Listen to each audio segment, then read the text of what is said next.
Learn English through Stories H16 PDF.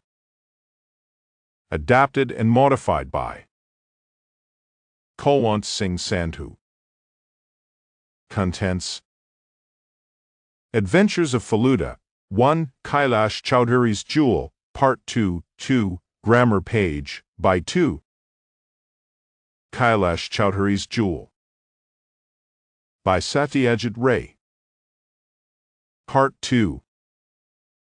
All of us got up. "The stone is kept in the wardrobe in my bedroom," Mr. Chowdhary said. We followed him upstairs. A marble staircase went up to the first floor, ending at one end of a long, dark corridor. There were rooms on either side of the corridor.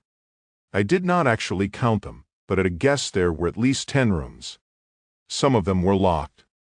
There was no one in sight. The slightest noise sounded unnaturally loud in the eerie silence.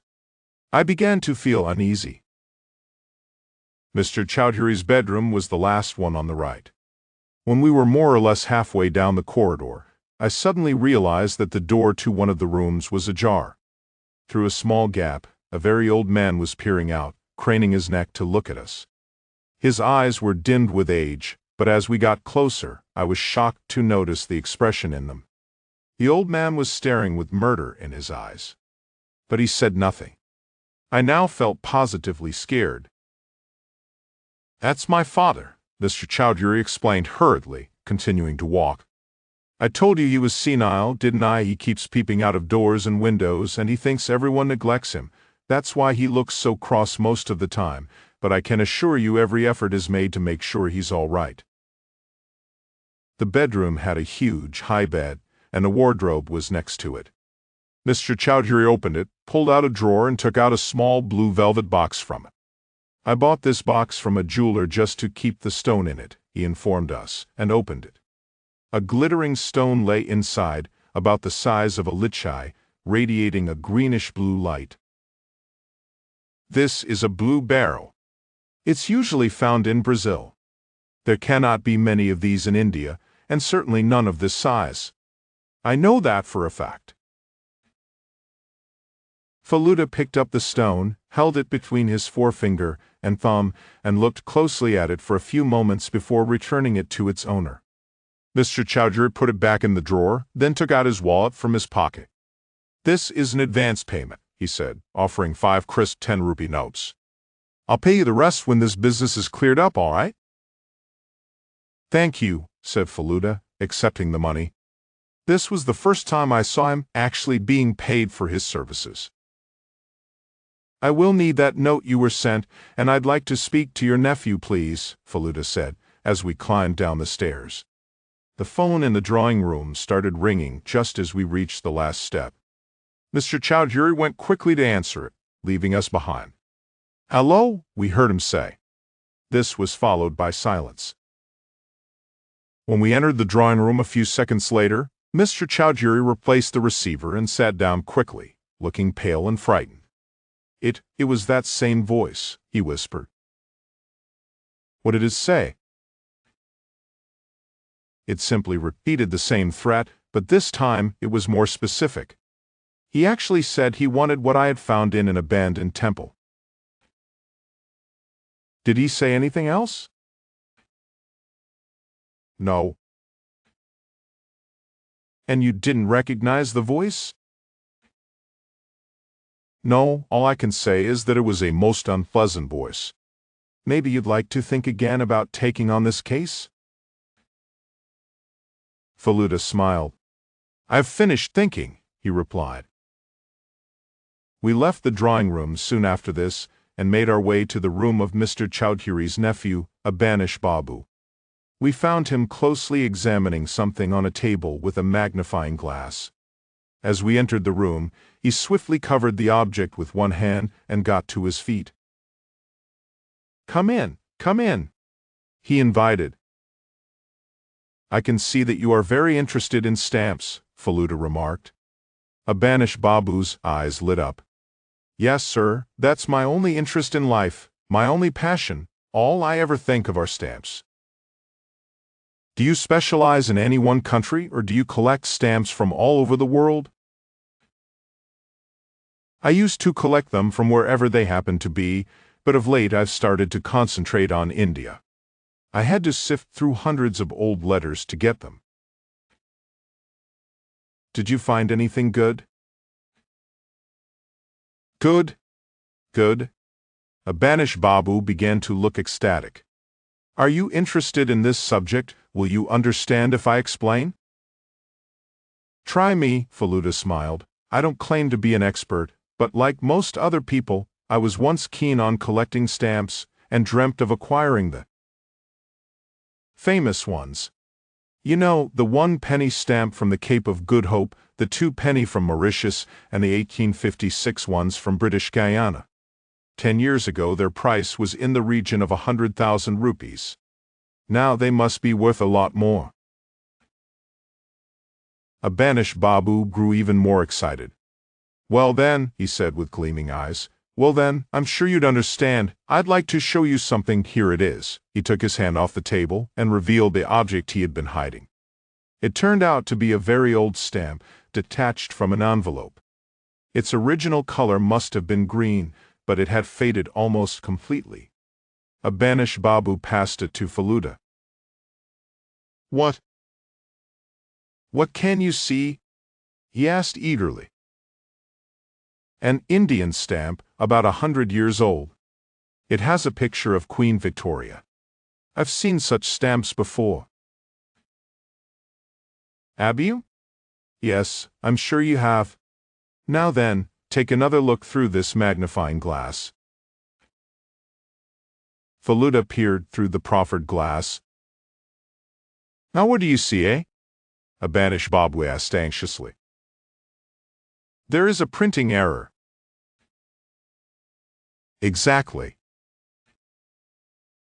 The word is obviously postage, but instead of a G, they printed a C. Abanish Babu took the stamp back. Do you know how much that stamp is worth because of that error? How much? 20,000. What? Yes, sir. I've checked with the authorities in UK. The catalogue does not mention the error. I was the first person to find it. Congratulations. But, I wanted to discuss something else with you, Abanish Babu. I mean, something other than stamps. Yes? Your uncle, Kailash Chowdhary, has a valuable jewel. Are you aware of that?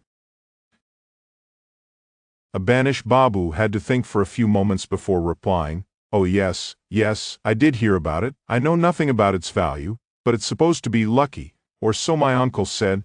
Please forgive me, Mr. Mitter, but of late I've been able to pay no attention to anything except my stamps. How long have you lived in this house?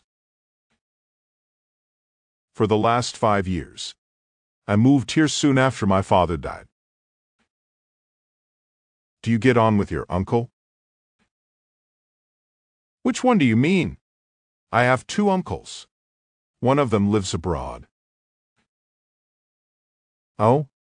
I was speaking of Kailash Babu. I see. Well, he is a very nice man, but... But what? Abanish Babu frowned. For the last few days, he's been sort of different. How do you mean? When did you first notice this?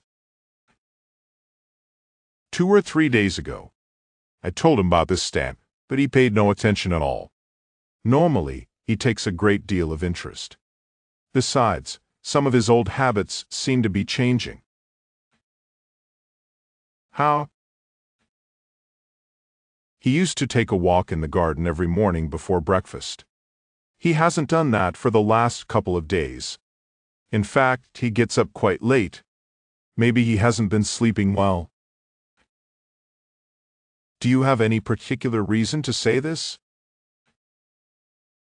Yes. My bedroom is on the ground floor. The room directly above mine is my uncle's.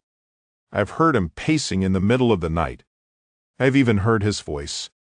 I think he was having an argument. An argument? With whom? Probably grandfather. Who else could it be? I've even heard footsteps going up and coming down the stairs. One night I got up and went to the bottom of the stairs to see what was going on. I saw my uncle coming down from the roof with a gun in his hand. What time would that have been? Around 2 o'clock in the morning, I should think. What's there on the roof? Nothing except a small attic. It was full of old papers and letters, but I took those away a month ago. Faluda rose. I could see he had no further questions to ask. Abash Babu said, "Why did you ask me all this?" Faluda smiled. "Your uncle has a lot on his mind at this moment, but you don't have to worry about it. Once things get sorted out, I'll come and have a look at your stamps, all right?" We returned to the drawing room to say goodbye to Mr. Chowdhary. "I cannot guarantee anything, obviously, but I would like to say one thing," Faluda told him. "Please stop worrying and leave everything to me. Try to sleep at night, take a sleeping pill if necessary, and please do not go up to the roof. The houses in your lane are so close to one another that, for all we know, your enemy might be hiding on the roof of the house next door to keep an eye on you. If that is the case, he may well jump across and attack you." "You think so?" "I did go up to the roof one night, but I took my gun with me. I'd heard a strange noise, you see, but I couldn't see anyone." "I hope you always keep your gun handy." "Oh yes, but mental tension and anxiety can often affect one's aim. If this business isn't cleared up soon, God knows what's going to happen to mine." 2. Grammar page. By 2. We say that something is done by passive. Have you ever been bitten by a dog? Yes, it was a small dog. The program was watched by millions of people. Compare by and with. The door must have been opened with a key, and not by a key. Equals somebody used a key to open it. The door must have been opened by somebody with a key. Data was analyzed by the statistician. Data was analyzed with a computer software. We say, a play by Shakespeare, a painting by Rembrandt, a novel by Satyajit, etc. Have you read any poems by Shakespeare? Who is this painting by? Picasso? I have no idea. By also means next to / beside. The light switch is by the door. Come and sit by me equals next to me. You can also use by to show the difference between two things. Banta's salary has increased by 11%. Equals it's now 11% more than before. Richard won the race by 5 meters. Equals he was 5 meters in front of the other runners. Exercise 1. Complete these sentences about books, paintings, etc. Choose from the box. 1. I was woken up in the night by. 2. These pictures were taken. 3. I hate getting bitten. 4. Mona Lisa is a famous painting. 5. We lost the game because of a mistake. 6. The plane was damaged, but landed safely. 7. This music is but I can't remember what it's called. 2. Put in by in, on, or with. 1. Have you ever been bitten? A dog? 2. We managed to put the fire out, a fire extinguisher. 3. Who's that man standing? The window? 4. Do you travel much? Bus. 5. We traveled. my friend's car because it is larger and more comfortable than mine. 6. It was only accident that I discovered the error. 7. These pictures were taken. A very good camera. 8. My friends live in a beautiful house. The sea. 9. There were only a few people. The plane. It was almost empty. 10. The new railway line will reduce the journey time 2 hours from 5 hours to 3. 11. There was a small table, the bed, a lamp and a clock. It. By mosquitoes, by one of our players, by lightning, by Beethoven. By a strange noise, by Leonardo da Vinci, by a professional photographer. Answers. 1. Complete these sentences about books, paintings, etc. Choose from the box. 1. I was woken up in the night by a strange noise. 2. These pictures were taken by a professional photographer. 3. I hate getting bitten by mosquitoes. 4. Mona Lisa is a famous painting by Leonardo da Vinci. 5. We lost the game because of a mistake by one of our players. 6. The plane was damaged by lightning but landed safely. 7. This music is by Beethoven, but I can't remember what it's called. 2. Put in by, in, on, or with. 1. Have you ever been bitten by a dog? 2. We managed to put the fire out with a fire extinguisher. 3. Who's that man standing by the window? 4. Do you travel much by bus? 5. We traveled in my friend's car because it is larger and more comfortable than mine. 6. It was only by accident that I discovered the error. 7. These pictures were taken with a very good camera. 8. My friends live in a beautiful house by the sea. 9. There were only a few people on the plane. It was almost empty. 10. The new railway line will reduce the journey time by 2 hours, from 5 hours to 3. 11. There was a small table by the bed with a lamp and a clock on it. By mosquitoes, by one of our players, by lightning, by Beethoven. By a strange noise, by Leonardo da Vinci, by a professional photographer.